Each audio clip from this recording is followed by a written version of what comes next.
రామోజీరావు గారు 1995వ సంవత్సరంలో మొట్టమొదటిసారిగా వారిని చూశాను. అప్పటి వరకు ఈనాడు పేపర్ తప్ప వార్తలంటే ఏమిటో తెలియదు మా ఇంట్లో.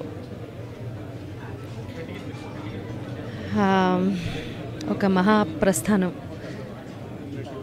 మనిషి అన్నవాడు ఎప్పుడో ఇప్పుడు అంటే 100 ఏళ్ల ప్రాయంలో ఎప్పుడో ఇప్పుడు కన్ను మూయాల్సిందే. కానీ ఆ మనిషి తాలూకు విలువ ఎప్పుడు తెలుస్తుంది అంటే ఎంతమంది వారి కోసం కన్నీరు కార్చారు, ఎంతమంది చూడటానికి వచ్చారు అనేది వారి విలువ ఏంటనేది తెలుస్తుంది. ఇవాళ నాలాంటి ఎన్నో లక్షల మంది, వేల మంది అభిమానులు వారిని ఆఖరిసారిగా భౌతికంగా అంటే వారు అక్కడ వారిని చూడడానికి రావడమే చెప్తోంది ఆయన విలువేంటో.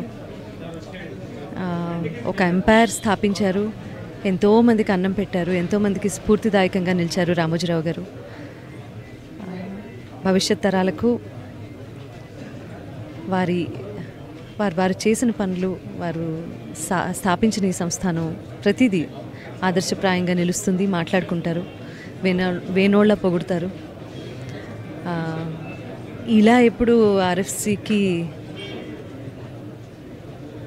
వస్తానని అనుకోలేదు. 90 ఏళ్ళు ఖచ్చితంగా బతుకుతారు వారు అని వారి కుటుంబ సభ్యులతో సహా నేను కూడా అనుకున్నాను. కానీ దేవుడు ఒకటి రాసిస్తాడు, దాన్ని మనం ఎవరైనా తప్పించలేము. కాబట్టి వారికి సద్గతి ప్రసాదించాల్సిందిగా భగవంతుడిని మనసారా కోరుకుంటున్నాను. రామోజీరావు గారు లివ్స్ ఫర్ ఎవర్.